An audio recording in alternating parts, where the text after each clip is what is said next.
In terms of the questions, I think I'll respond to some of them. There was a discussion about AFCFTA and how we as a company are participating into it or we are benefiting from it. With respect to AFCFTA, as I shared with the shareholders that we had an in-person visit of the Secretary General of AFCFTA at our business, where we sat together and discussed in detail about how we both can leverage what is coming on.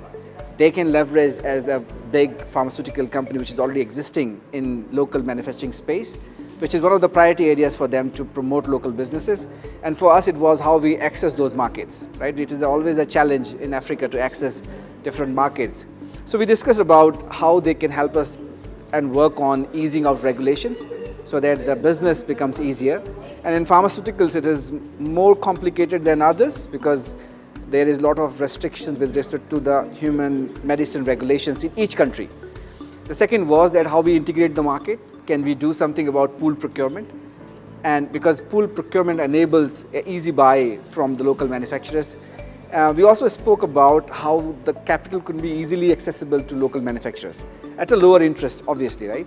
So all the three areas, we are in continuous touch with the FCFTA, and we are trying to work how they can develop the policy and can involve industry as well in taking the inputs with respect to the policy development. In Zambia, in last 2 years, we extensively worked to collect the money, right? Because it was a challenge where you have a deficit of a significant value in your balance sheet.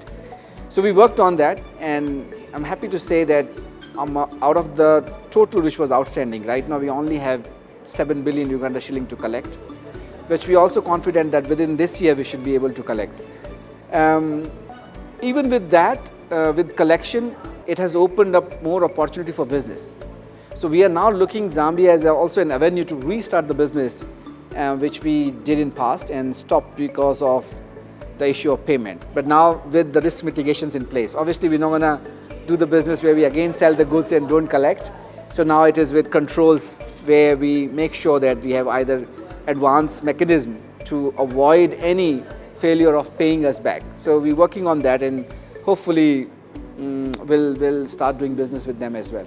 So last financial year, we had a good year. I will not say it was incredible because there were less of a growth, so we declined in terms of our revenues. However, the work we did on our operations and specifically improving the gross margin has led us to keep the profit lines in the similar to what was last year. So if we remove all the exceptions, there is just a small decline of 3% versus last year in terms of profits. Our operating profit is healthy and it's strong, and we are hopeful that as we build the new product, the portfolio will be much more better. For the financial year 2021-22, the company has declared the dividend of 7.3 billion Uganda shillings. For financial year FY 22-23, the company is proposing, and if it approved, the dividend will be 9.13 billion Uganda shilling, which shows a 25% improvement versus last year. We continue to focus on three areas: engaged employees, optimized processes, and purposeful growth. In terms of engaged employees, health and safety of the employee who work for your company, their learning and development so that in future when opportunity to scale comes, they can take and lead and build the capacity. And we make sure that our employees remain motivated and engaged so that they can contribute to the growth of the company. In terms of optimized process, we will continue to focus on cost management and optimization, system and processes improvements, and digitalization. For growth, we have chosen three levers: robust product pipeline management, in order for making sure that we have a continuity of newer therapies and newer product which we can launch in the domestic market as well as the regional market. A customer base penetration, where we're gonna focus on increasing what the current customers buys from us, and the regional market acceleration, where we are trying to target regional markets.